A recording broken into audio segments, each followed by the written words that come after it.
Usually, it's the death of the Pope that heralds the election of a new Pope. However, the Pope is technically allowed to resign from the position. Pope Benedict XVI did this in 2013, becoming the first Pope in over 700 years to do so. This video is the story of Pope Celestine V, the Pope who never wanted to be Pope.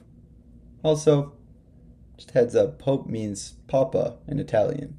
He's the father of the Catholic Church.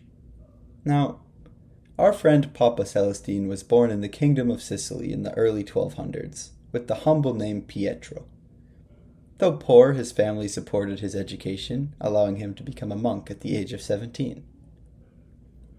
Young Pietro was a believer in the practice of the abstinence from worldly pleasures, or asceticism.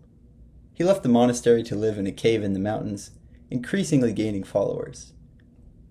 He would eventually move to another cave farther away in central Italy, in the Abruzzi region, if you're, some sort of Italian geography nerd. At this point, Pietro founded his own religious order, the Celestines, although they weren't originally called that. To do so, he had to communicate with Pope Gregory X to get approval. Don't worry, he did. The order expanded quickly, accumulating a significant number of monasteries.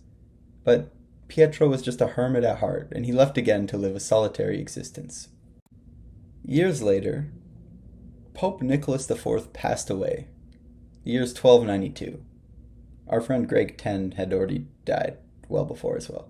But in 1294, the cardinals had still not decided on Nicholas IV's successor.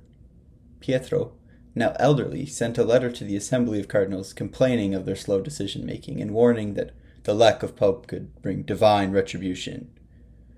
Oh shit, we better hurry up. But who should we pick? The cardinals responded by choosing Pietro as the pope.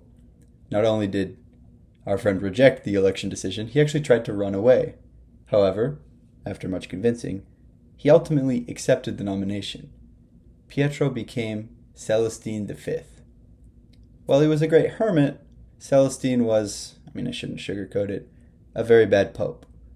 He was heavily controlled by King Charles II of Naples, aka Charles the Lame, and some of his decrees were ignored and never enacted. And deep down, he just wanted to go back to his caves. So he made his final decree, establishing the right of the Pope to resign. He then proceeded to resign, having held the office of Papa for just over 5 months. But not everyone wanted him to resign. His successor, Boniface VIII, was scared of him becoming an anti-pope, basically claiming to be a pope against himself, the amazing elected pope. Threatened with imprisonment, Pietro ran away, but he was captured and stuck in a castle. 2 Celestine monks stayed with him and took care of him, but he passed away under a year later. And so concludes the story of Celestine V, the pope who never wanted to be pope, so he invented a way to quit. That's all for me here today, but check out the rest of my channel if you enjoyed it. Like the video, subscribe, all that stuff. History with Dino. Out. Bam.